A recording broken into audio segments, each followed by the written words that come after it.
Hello, everyone. Good afternoon, boa tarde, buenas tardes, buenos dias, depending where you are. Welcome to our second day of the Education Week. It's a real pleasure to be here with you throughout this week to discuss education in a context of global transformation. We all know that the past year was quite challenging to everyone, and we are aiming to discuss a couple of points on how we can progress partnership and address a couple of questions. Yesterday, we had a great webinar to discuss skills in this new context and future of work needs. It was quite interesting to hear some insights. You can check everything that was discussed through our UK in Brazil page. So stay tuned for what's coming this week. Today, we are discussing a little bit more of shaping global learners through transnational education opportunities. I'm really excited about this one because we know that the past year was quite difficult for higher education partnerships as a whole, and we needed to start thinking more creatively on the types of partnerships and arrangements we are able to do. And transnational education offers us a range of opportunities that we can explore between the UK and all countries in Latin America and the Caribbean. But I won't talk by myself about that. We will have a couple of amazing people talking us through what is transnational education and some good stories that can inspire you to future arrangements. We will also have a slot dedicated to questions in the end of the presentations, so be ready with your comments and questions. Our team will be putting information in the chat throughout this webinar. We want it to be as engaging as possible, so please leave your comments, tell us where you are watching us from, and keep with me to the length of this webinar. I would like to start introducing our speakers today. Our first speaker will be Aisling Comboy. Aisling is the higher education specialist for the Department for International Trade back in the UK, and is the solo higher education specialist focusing on transnational education, teacher training, and chartered professional bodies in the UK, leading their work in developing partnerships opportunities for UK higher education. Welcome, Aisling. Really good to have you with us today. Thank you very much, Barbara, and hello, everybody. I'm delighted to be here. We will also have Soledad Garcia Ferrari joining us, or Sole. Sole is a professor in global urbanism and resilience from the University of Edinburgh. She's professionally qualified in architecture and urbanism in Uruguay, and her research focuses on current process of urban development and regeneration in Latin America and Europe. She's also the Dean International for the College of Arts, Humanities, and Social Sciences, and the Director of the Center for Contemporary Latin American Studies at the University of Edinburgh. Really good to have you with us, Saleh, and welcome. Thank you for your time. Thank you, Barbara, and I'm really pleased to be here as well. Thanks a lot. Thank you. And we will also have Louise Blair with us. Louise is the regional business development manager for the Americas, Caribbean, and Europe from the University of London. She's experienced in transnational education, business development, and internationalization. She has also established agreements with professional bodies, corporate, and NGOs around the world. Louise holds an MA in International Relations from the University of St. Andrews and a Master's in Economic Development from the University of Glasgow. Welcome, Louise. Really good to have you on board as well. And Thank you very much, Barbara. Thank you. I'm really excited to hear from the three of you. I think we are going to start with an overview from Ashley, and then we will go to Louise and Solis case studies. But again, for you that's following us live, please leave your comments and questions in the chat. We will appreciate that. So over to you now, Ashley.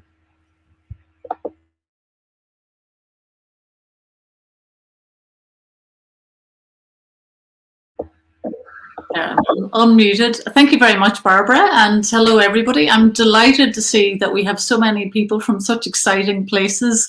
I'm actually dialing in from Northern Ireland, but I wanted to talk a little bit today about transnational education, and in my role is in the Department for International Trade in London. I'm the higher education specialist. And I've had really the good fortune in my career to work with students from some of the countries that we have here today, particularly from Brazil, where I worked with many students that came to the university I worked at in London through the Science Without Borders programme. So I'd like to talk a little bit about transnational education today and to explain about what we mean actually by transnational education too. And I really look forward to your questions at the end. So anything at all that you'd like clarified, please do definitely ask at the end. So I've worked in higher education, I think for over 15 years. So I'm getting very old at this stage, but I've really enjoyed working with students in different countries and studying abroad myself.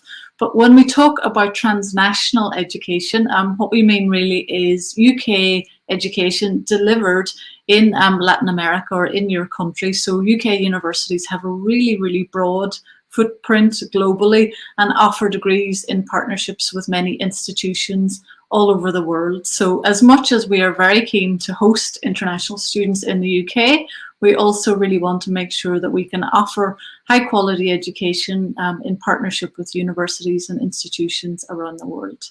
So I'm going to give you a little bit of an overview of the different opportunities and the approach of the UK government as well in the presentation. So next slide, please, Patricia. Thank you. So just to give you a little bit of context, our department, the Department for International Trade, works very closely with the Department for Education in the UK. And in 2019, we published an international education strategy for the UK. And just a few weeks ago, actually, we updated the strategy and we published an update. So on the slide, I show both documents. And both of them really confirm the government's commitment to transnational education and the steps that we want to take, working very closely with our universities to help grow transnational education partnerships, hopefully with lots of you all. So the update to the strategy basically reaffirms our commitment to student recruitment. We want to host students from Mexico, from Brazil, from all over, as well as being able to develop partnerships with institutions as well. Next slide, please. So some of the key actions, well, barriers to growth is probably the key one here. So the second one on transnational education, it's really important to think about what things maybe make partnerships difficult. So that's where our department want to work very closely with the sector in both countries that deliver transnational education to see what we can do together to break down some of those barriers. So Barbara and colleagues of mine across the network work out, what problems do institutions face when they develop transnational education partnerships, and how can we as government aim to support some of those barriers. So you might be surprised, but very often education comes up in trade talks between the UK and different countries, and this is a really good thing. So we talk about, the recognition of degrees to make sure that we have an understanding of the different degree programs, and especially things like online education in the last year, which has grown so much that we're working to help support our sector who deliver online education, which is just one form of transnational education. And then Action 21 commits us really to making sure that we try to bring people together. So events like this are an absolutely perfect example where we want to support you if you're looking to develop a transnational education partnership, or you'd like to find out a little bit more about the different models or to make some introductions perhaps to UK universities. Well, this is really a strong component of the strategy.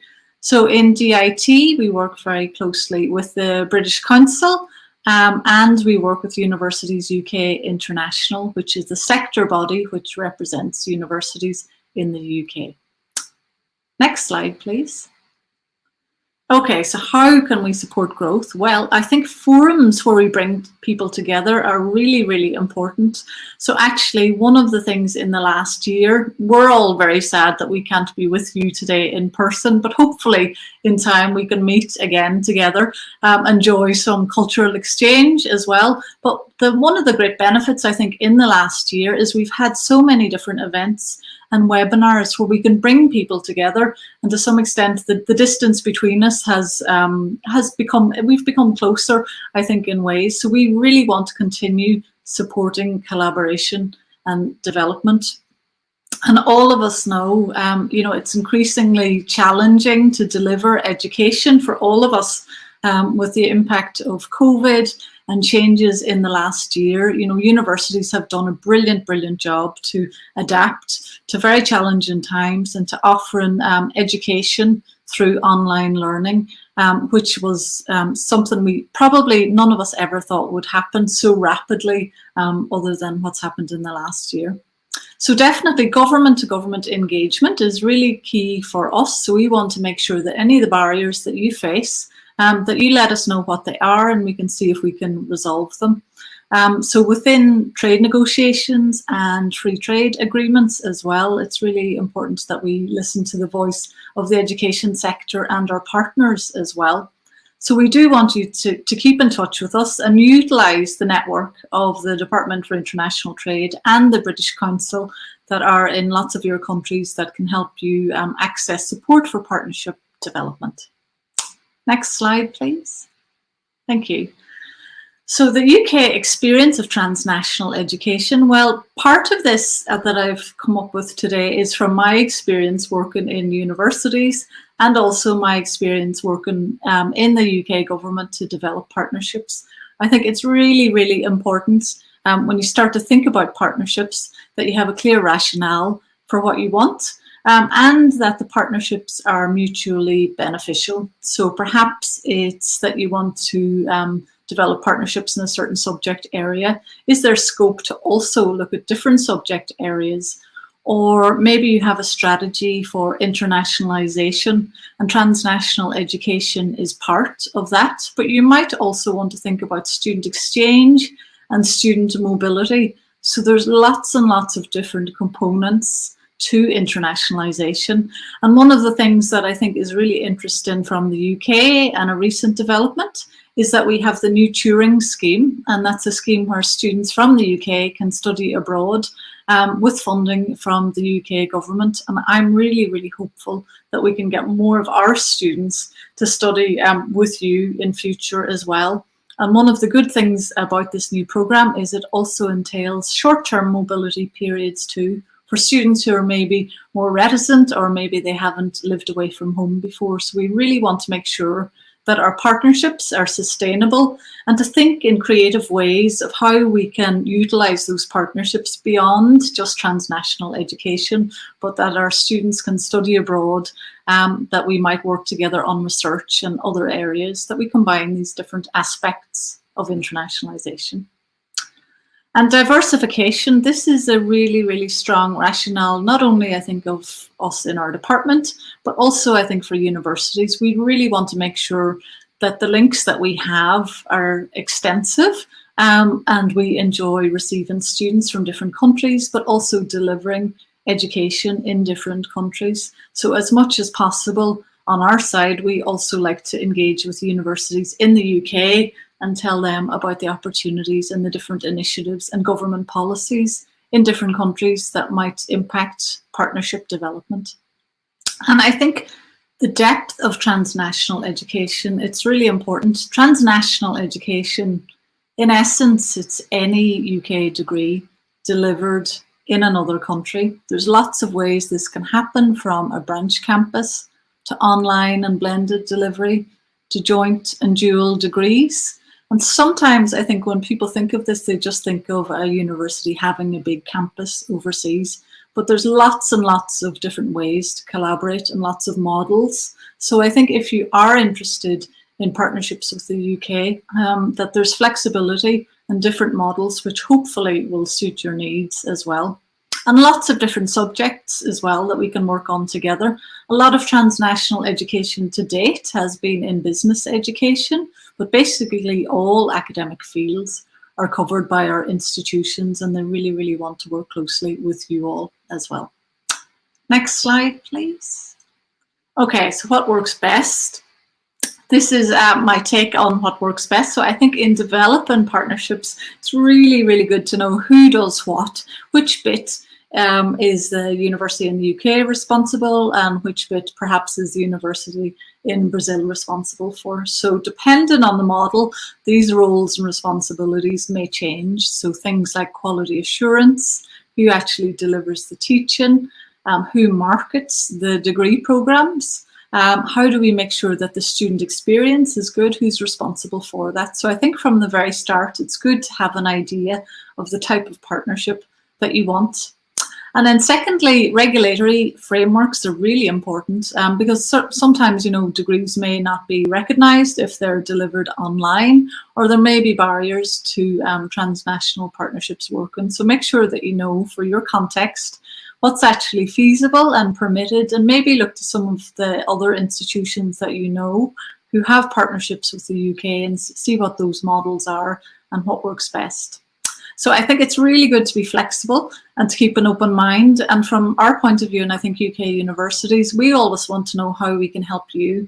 What are the challenges that you face? So it's not us coming to offer simply a UK degree, but that we deliver something together and that it's effective and that these partnerships last a long time. So lastly, I think what works best is utilising the resources that you have. So Barbara and myself in DIT are some of those. We have Universities UK International and we have the British Council. So all of these organisations are really here to help you to navigate what can seem quite complex sometimes, but we have lots of institutions with great experience as well who we'll hear from today about what the transnational education landscape looks for them. So thank you very much. And then next slide, please. So if you'd like to keep in touch, please do. Here is my email address. And as I said, I'm based in London, working very closely with our colleagues overseas, but delighted to join the forum and look forward to your questions. Thank you. Thank you very much, Ashley. I think it's good for us to get started with this overview and what transnational education really is. But I think that hearing from Lois and Sole will help us as well. And please do keep putting your questions in the chat. We will address them later on. But I will pass over to Lois. Let's hear from you and the University of London experiences.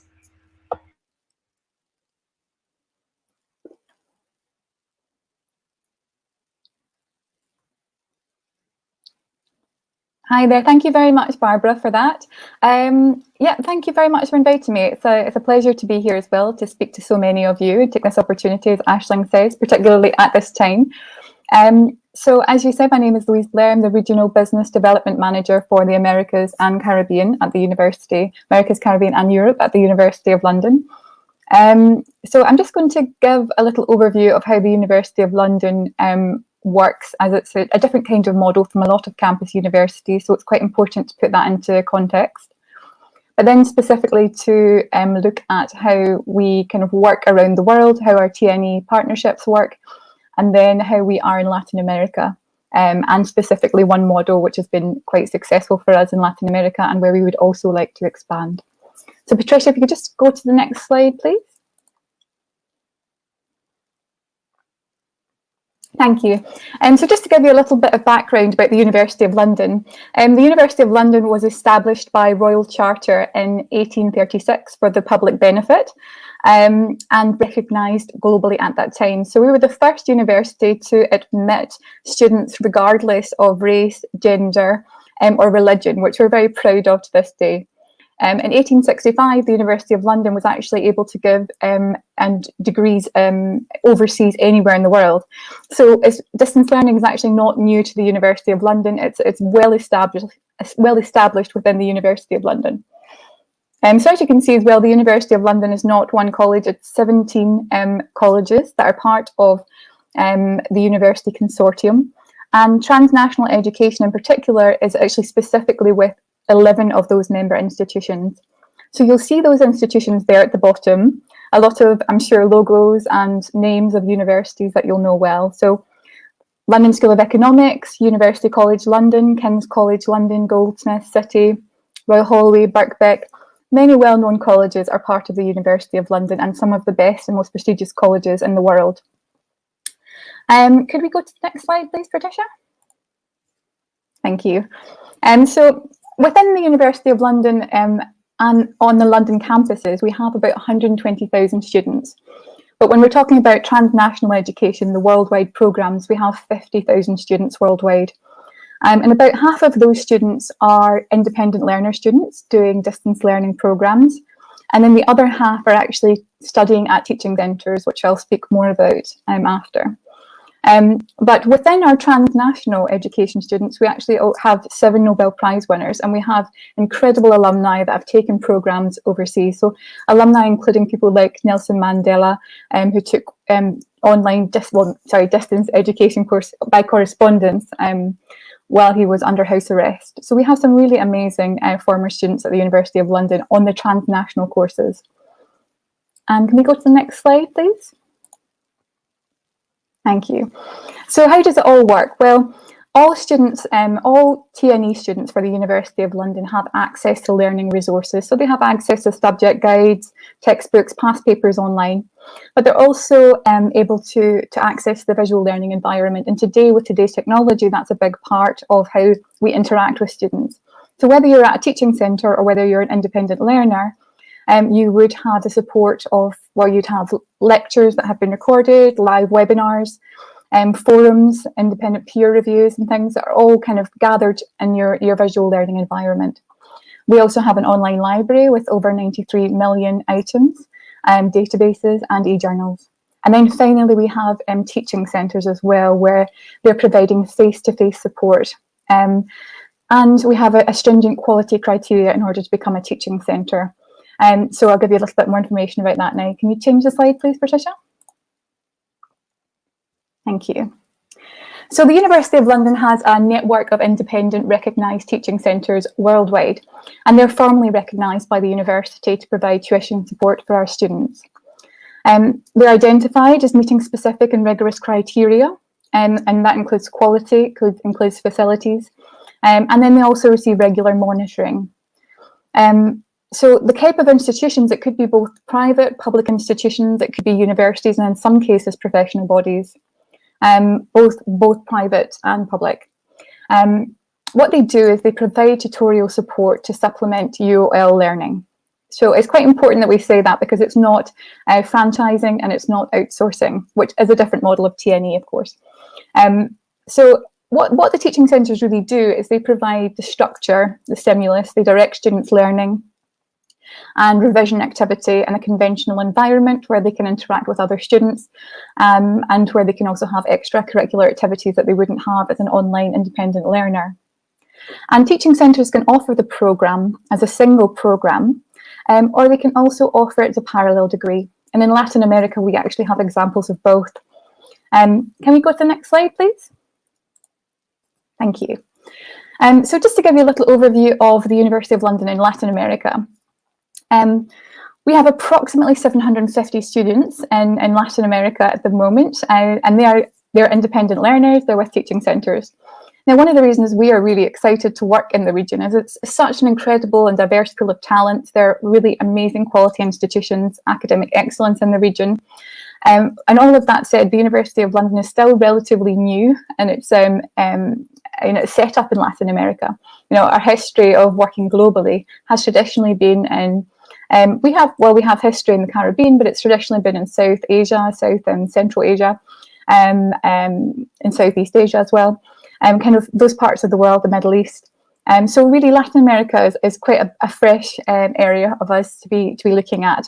And saying that, we've had recent partnerships that we're very proud to now speak about, and we have successfully established institutional TNE partnerships with several institutions in Latin America, with ESPM in Brazil, Universidad de Montevideo in Uruguay, Universidad del Pacífico and Universidad de Lima in Peru, Universidad del Rosario in Colombia, and Universidad Privada Boliviana in Bolivia.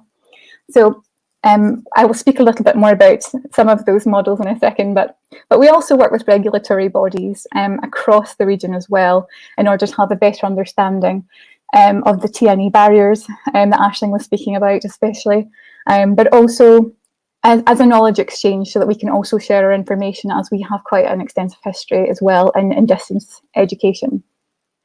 But the area that we're seeing there's a lot of interest in particular in Latin America, and where we think that there can be more, is in parallel degrees. Can we go to the next slide, please? So as an example of how TNE could work in Latin America, I think that the parallel degree model is a really interesting one. And I want to just explain it as best as I can really here. So as mentioned with ESPM, with Rosario and with Pacifico and Lima, they are all parallel degree relationships that we have, and essentially are very similar setup here. So that means that they are two separate programs studied in parallel, leading to two separate awards.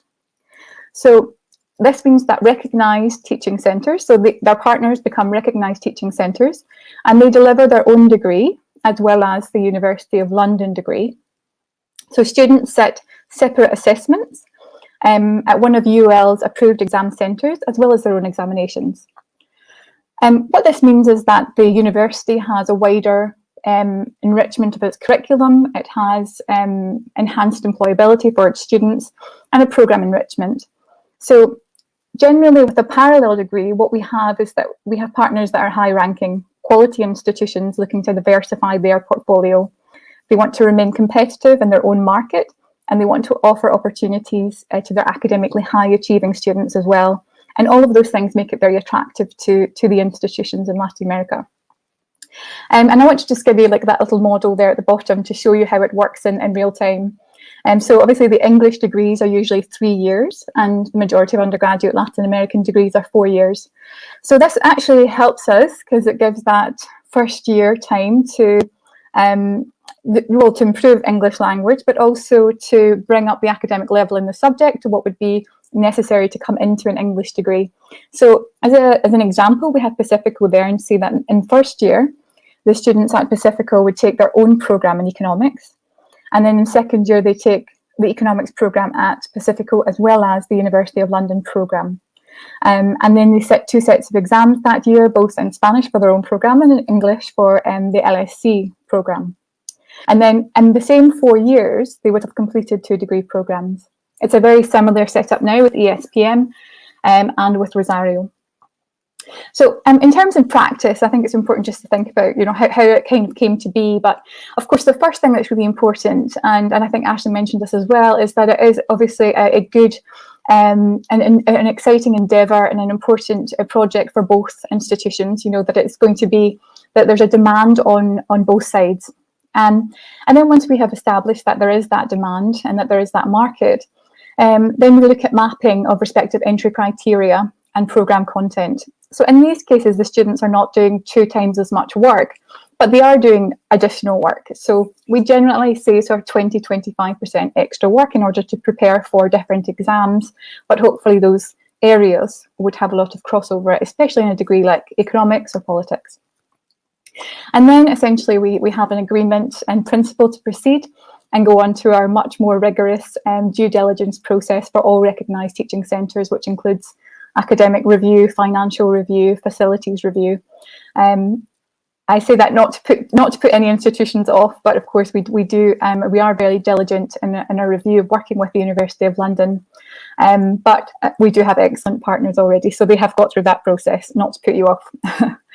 And if I can go to the next slide, please. Thank you. So yeah, just to leave you with some of the advantages of the parallel degree in Latin America. It's an alternative to distance learning, and there are currently significant regulatory barriers in the region of Latin America for distance learning, and it's not nearly as well established as it is in Europe or other parts of the world. In our experience, we found that strong private institutions do operate with more autonomy. Now, of course, that completely depends on the individual market, but often, therefore, they have more autonomy in developing their curriculum, in charging tuition, and providing academic teaching, which is often less regulated if it's a private institution. And so we also understand that they want to be more competitive as well. And that doesn't mean that we wouldn't work with public institutions. Of course, it really does depend on the market. It's just something to be aware of in terms of the regulations as well. The other thing is that parallel degrees do not require the same regulatory permissions as teaching centres in their own right, because if they were delivering a single programme, because if they're delivering their own programme, then generally they will have recognition for that. So they're not looking for local recognition for the programme, they've got that in addition to their own programme. So there isn't usually a barrier there either. And of course, what they're also getting is a University of London degree, whether that's LSE or Royal Holloway or Birkbeck, and they're getting that at a much lower tuition fee than they would if they were studying in London as well. But they are sitting the same exams as students in London, and their exams are being marked by the same academics as there are in London. And then overall, their graduates are more competitive in the job market. So the students that are leaving with a parallel degree, they've got a degree in English, they've got a degree in Spanish or a degree in Portuguese, and they have got a degree that says that they understand the academic situation and the curriculum in another country. And it makes them more competitive if they're going into the job market, if they want to go into an international environment, but also if they want to go on in further education as well. So that's really some of the positives that can really come out of a parallel degree. And if we just go to the next slide. So I just want to say thank you so much for listening, and I'm really happy to answer any questions on the models that we have at the University of London. And I've just got my email address there for you as well, in case anybody is interested in getting in contact with me. It's louise.blair@london.ac.uk. Thank you very much. Thank you, Louise. Really interesting to learn more about parallel degrees and how they work, and I think we can discuss more about that in a minute, but I will turn over to Professor Soledad to hear your experience in the University of Edinburgh experience in transnational education. Thank you. So I'm just sharing my screen. I hope you can all see it. Is that right? I can't see your faces, but I hope that's okay. Yes, Barbara, you can see the screen. It didn't come through to me yet. Now it is. It's here. Yeah. Okay, brilliant. We have to get used to so many different platforms in the in the last few months. But thank you so much for the invitation, and thank you for allowing us to share how we are developing opportunities in relation to transnational education at the University of Edinburgh. So my experience here comes both from a sort of strategic management overview as Dean International for one of the 3 colleges the university has, but also from my academic personal experience. So as a senior lecturer and now a professor, and I think there's a lot that we can learn, and we can. There's many opportunities, particularly for Latin America, that we can develop in the next few months and years, in the forthcoming years. And I will go through these in more detail. I think this was presented from both previous speakers, but we see transnational education as the delivery of an education award in a country other than where the award is based, or jointly delivered, as some examples were presented. But I think that the most important aspect to me that relates to how we can think about future opportunities in transnational education is in relation to these potential for mixed modes of delivery and sort of hybrid opportunities for learning, where some of the work is done in one context and some in others. So I feel that perhaps there's where we can be more innovative in the way that we develop programs in the future. The University of Edinburgh is also one of the oldest universities in the UK. So in the university, we have 21 schools. Of course, looking at the University of London, this seems really small, but within our university, it does feel like a very large set of interests and circumstances and disciplinary sort of hubs within the university. So we have 3 main colleges: the College of Arts, Humanities and Social Sciences, Medicine and Veterinary Medicine, and Science and Engineering. And we have many years also of experience in sort of delivering online learning programs. And we have at the moment 70 programs, of which 6,000 students participate from a range of countries, over 150 countries. And while we have delivered and developed programs sort of for centuries, the nature of the university and the sort of history of the university sometimes meant that it's challenging to have one single sort of overarching approach to transnational education. And this is because of the different disciplines, but also the different opportunities that are emerging within the different disciplinary areas in the University of Edinburgh. And just to give you some examples, in general, Edinburgh had a very sort of a more niche approach, a concentrated approach on a small number of very focused, very key projects. And of course, the sort of initial, like the largest and maybe more long-standing projects within the University of Edinburgh that are examples of transnational education relate to China. And these are some of them that I will tell you in a minute.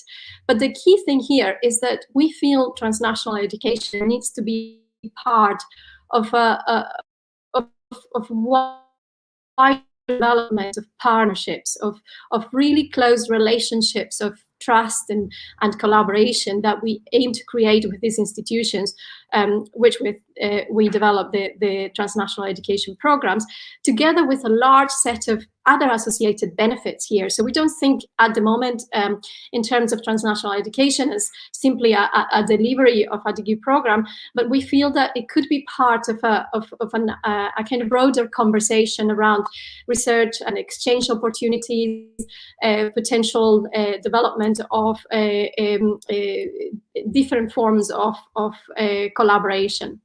So one of our longest T&E projects is with Zhejiang University. This was funded in 2014, and the project mainly relates to biomedicine and to the delivery of the most traditional type of T&E, which is basically most of the students studying in Zhejiang University with access to lecturers from Edinburgh University and obtaining the 2 degrees.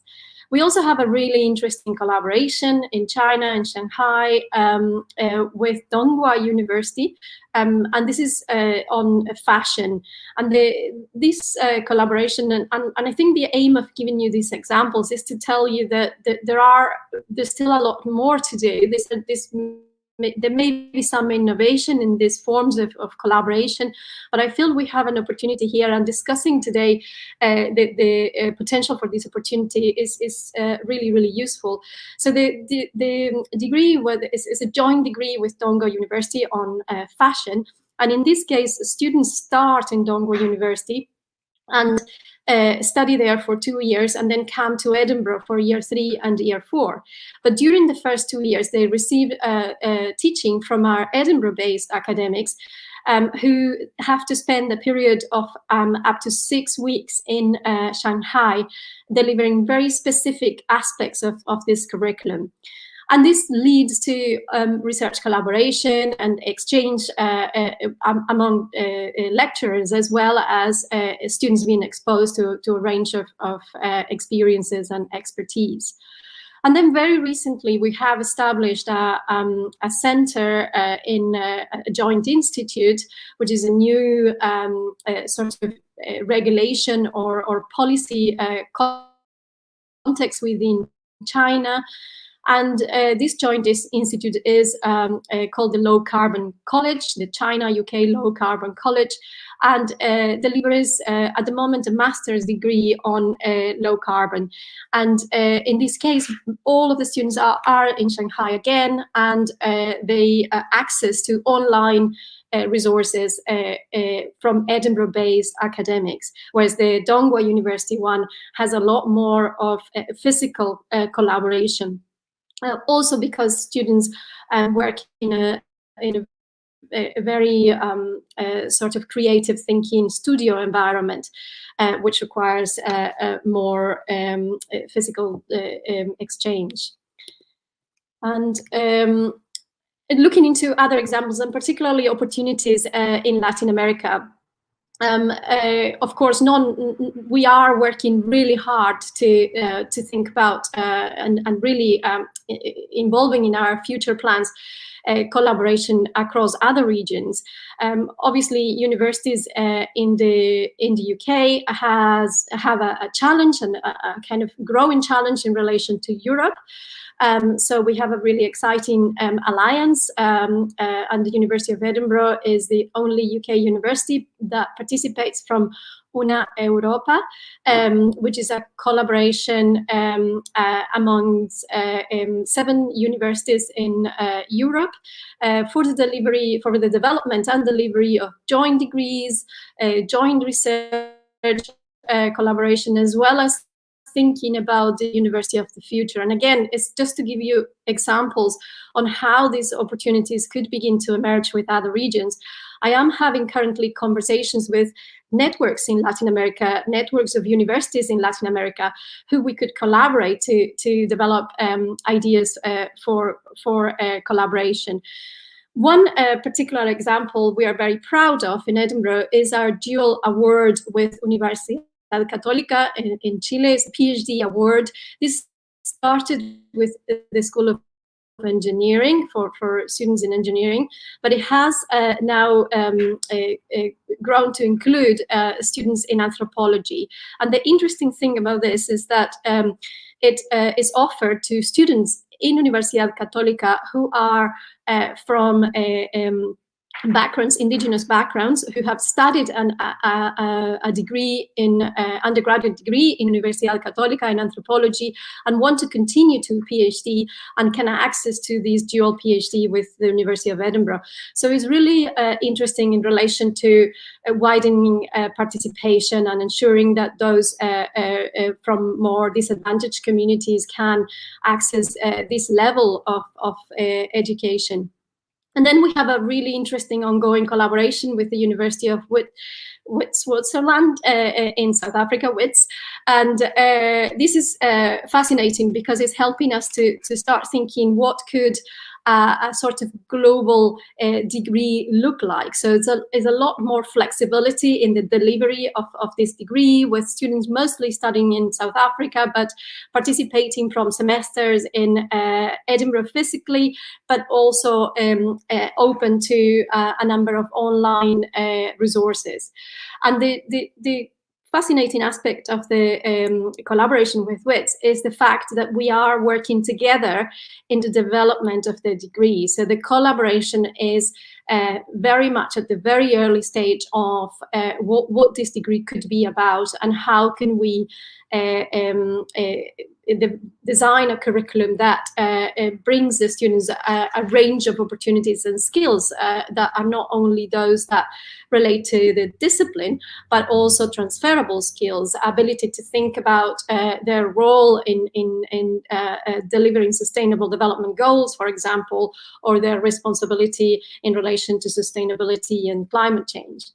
So what are the opportunities? And this is my last slide. I'm not sure if I'm out of time, but in terms of opportunities, we feel that Latin America has huge opportunities, but we need to align our British universities to collaboratively develop these with regional partners. So there needs to be time in this partnership to think, how can we work together to design a curriculum that would benefit the collaboration, so the two regions.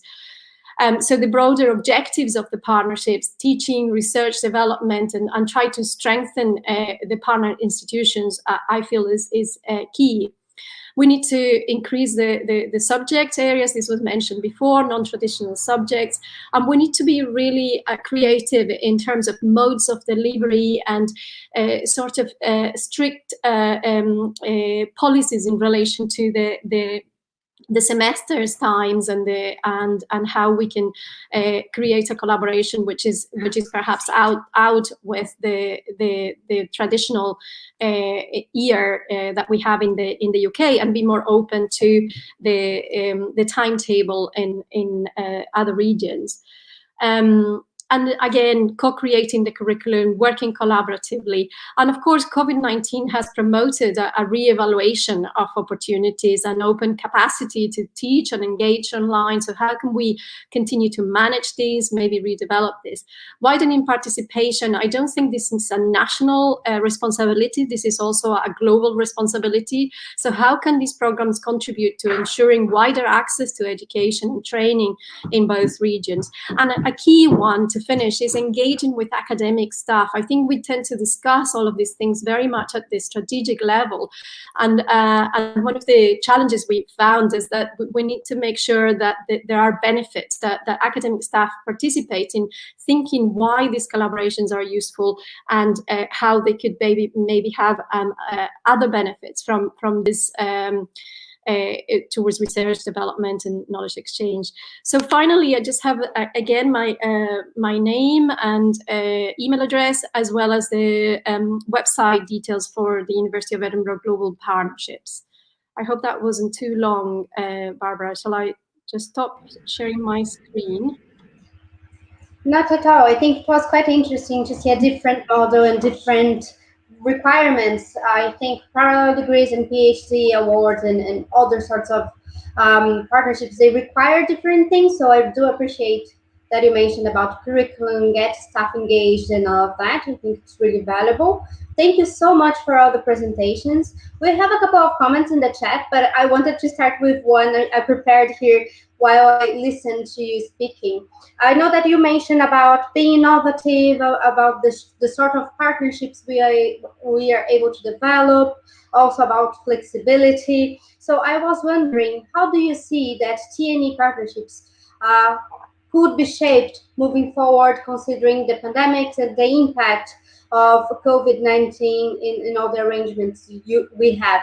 Do you foresee any sort of partnership being the preferable one, or do you have any advice that we could benefit from?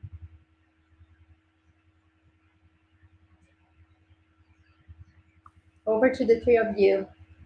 Shall I start? Okay. Well, I think honestly that the pandemic has probably highlighted just how much potential there is for TNE.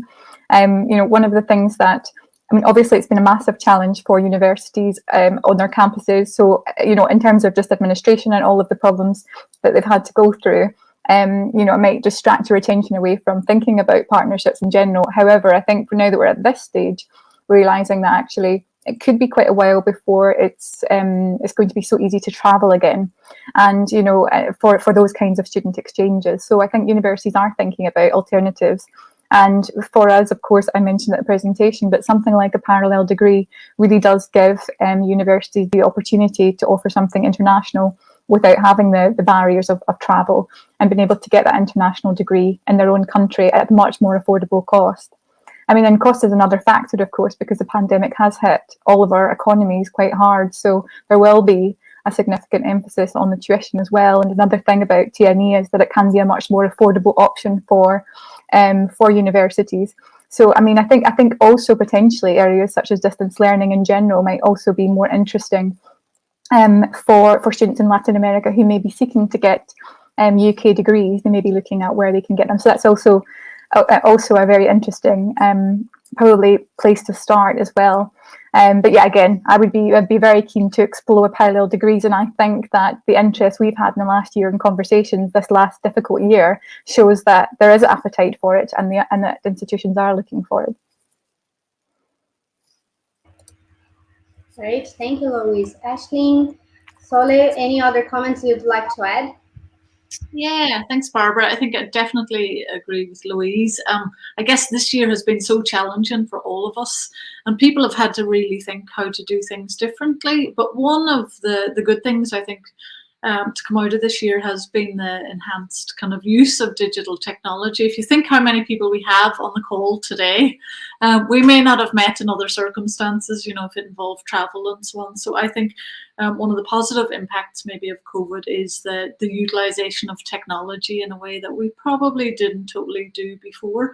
But I think with that, we need to make sure that people have access, and you know, the issue of digital poverty is very much alive for lots of people in terms of access to education. So I think one of the challenges going forward will be to make sure, where we roll out different models of transnational education and online delivery, that people also have the infrastructure, whether that's, that they have good connectivity or they have access to devices, so that whatever we actually do deliver is really practical and suits people's needs. And I guess with the impact of COVID as well, there's quite a lot of talk about skills challenges and different job markets and the pressures and the changes that will put on us too. So I think as people involved in education, it's really important that we make sure that degrees and the education we deliver is actually relevant, so that students and institutions actually prepare people for jobs that are there. In lots of parts of the world, there's this issue of kind of underemployment. And I think it's a really key time. We've all looked at education very differently, and I think more than ever we need to focus on making sure people have the skills that they need. Absolutely, and I really agree with that final point in terms of the benefits. And I think what COVID has brought to us is to think very innovatively about the way we teach. So that has kind of presented us with new skills, which relate to more flexibility. But also, I think it has given us the opportunity to think what is the most important within our curriculum, and what do we need to prioritize in terms of delivery of education. So beyond the fact that students in Latin America may want to access to degrees in the UK, and try to develop more the idea of collaboration. So how can we benefit also, our students in the UK really benefit from having access to the context, the society, the real societal needs, the sort of exposure to environments that are out with the ones that we already know. And I think that collaboration to me is what really will enrich the curriculum for the future, and is where we should try to concentrate efforts to develop opportunities for transnational education. I could speak for hours about this, but I will leave it to another question. No, thank you. I think it's really inspiring. It's good to know what we should be focusing at and the possibilities around that. I think this is just the start of several conversations and how UK universities can partner with Latin America. And I'm afraid we won't have time to go through all the questions, but you can get in touch with us through our education.latac email address and follow up us in our main channels, where you can see what are the activities we are developing. I think I will ask one more question before I leave it for any final remarks you might have. This question came through from Ana Carolina Rocha, and she asks if we anticipate any sort of impacts regarding T&E opportunities between UK and Latin America and the Caribbean after Brexit, in terms of regulation, opportunities, or any other struggles. Do you have any comments on that? Have you anticipated those sort of struggles or challenges that you'd like to mention?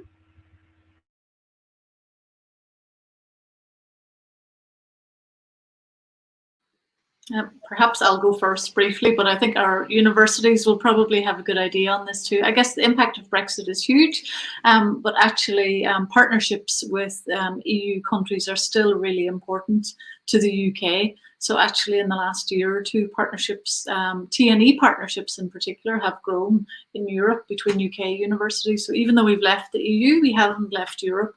And I guess probably a key concern, I think, of institutions overall, with Brexit and COVID and so much change this year, is sustainability is really, really important. So I think government and institutions really want to diversify their links. So, and I think these innovative ways. So it's challenging in lots of ways. And, there's been so much disruption this year with a lot of those changes, but some of that will be positive and for the good. And I think universities have adapted as well.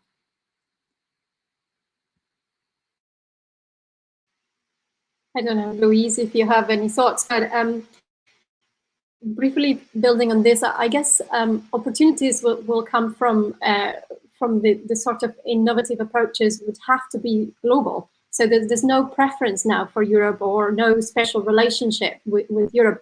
I see really from my work and from my representing here my university, I see really little benefit in Brexit. Of course, I don't see any, but I do think that what we are developing with our European partners could quickly expand to other regions. So we can share that expertise and that experience, and we can probably build much stronger relationships because of this. So I think that I don't see a negative impact, at least. If any, I expect it will probably be positive. Yeah, I mean, I would agree with that. It's a difficult one because obviously Brexit has affected universities, particularly in areas of research and partnerships and funding opportunities overall. But how that would affect TNE in Latin America is really not, I mean, it's definitely not very clear cut. I think the positive way to look at it is actually probably would have very little effect on TNE in Latin America in terms of regulations, but that remain the same and are always about those bilateral relationships that Aisling mentioned. If anything, there's probably a bigger emphasis on looking beyond Europe, and that's a real positive for the UK government right now, working beyond Europe. On that said, I mean, we certainly haven't left our European partners, particularly TNE again is kind of is not quite the same as operating more traditional partnerships with Erasmus. So the opportunities there aren't so many barriers in terms of what Brexit has brought, really. I would say that we've had perhaps even more of an interest, given that, again, the perception might be that it could be more difficult to study in person. Therefore, TNE is also an option to be able to get that UK degree programme or professional qualification and do it at a distance. So in some ways, TNE kind of offers a solution to some of the barriers that Brexit might bring even within Europe, but doesn't really affect our relationships out with Europe, I've found. Thank you, Louise, Soledad, and Aisling. I think it's positive to see that we can look more at this global angle and explore the different arrangements we can have with Latin America and the Caribbean. I think we have 1 or 2 minutes left, so I will let you do any final comments that you want. Can we start with Aisling, perhaps? Yeah, thank you very much, Barbara. Well, I was really delighted to see people from so many places today and that we utilise this platform to chat. So I'd encourage you, please do keep in touch. I know that our colleagues, that we've all shared our email addresses and that you know where we are. So if you do want to develop partnerships, this is just a little taster, then please do keep in touch. Thank you.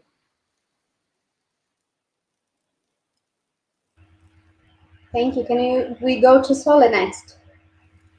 Thank you, Barbara. I really wanted to hear from participants. I feel we need to develop channels for listening a lot more within Latin America and to understand what the needs might be and what the opportunities for collaboration might be. So I feel that we need to develop ways in which we can collaboratively create these TNE opportunities. I think that's my priority, perhaps, at the moment. Thank you. Great, thank you. And we are keen to organize more of these sort of forums moving forward. Over to you, Louise. Thank you, Barbara. Yeah, I would absolutely second what Soledad said there. I think I'd be really keen to know what the universities themselves think. I think I saw a comment as well about kind of barriers in Mexico. I think that, you know, some of the bigger barriers in general are actually could potentially be positive. So in terms of building bridges, that make it more possible to have TNE. So sometimes maybe where we see a barrier, there could be another opportunity for TNE. For example, in something like bridging the gap in English language level, which is an essential in order for students to take on UK programmes, of course. And those are the kind of obvious, but actually very important barriers that we see in Latin America is, you know, particularly at undergraduate collaboration, is the English language level good enough? Of course, other barriers include things like tuition fees, of course, what's affordable, so maybe some scholarship programmes, or if you're looking for a TNE that's specialised, perhaps universities can focus on smaller groups of their students having access to those kinds of opportunities. You know, and if so, other ways that perhaps they can support students to do these kinds of programmes as well. But yeah, I would like to second as well what Aisling said. So please do get in contact with me if you're interested in any collaborations with the University of London. Latin America is a relatively new region, but it's a really exciting region. There's a lot of passion for it. We've got some excellent partners and some new relationships that we're really excited about, and we are looking for more opportunities like that across the region. So please do get in touch. Thank you so much, Louise. Thank you to the three of you. It was an amazing webinar, a good taste of the possibilities around transnational education. As they said, please get in touch with them, let them know what your concerns are and what the opportunities are. You also got our email address in the chat, so feel free to follow up with us directly as well. Education Week is not over yet. We will have 2 more webinars to go. Stay tuned. Tomorrow we are discussing quality in English language and exploring how we can work together more on that. So you can join us tomorrow at the same time to have very good discussion on that front. And on Thursday, we will finally discuss education and technology. I think this is a key one, given the context we are all living. Thank you very much for staying with us for this hour, and thank you to our speakers as well. It was amazing. I hope to see you tomorrow. Thank you very much. Bye-bye. Thanks very much. Bye. Bye-bye. Thank you. Bye-bye. Bye.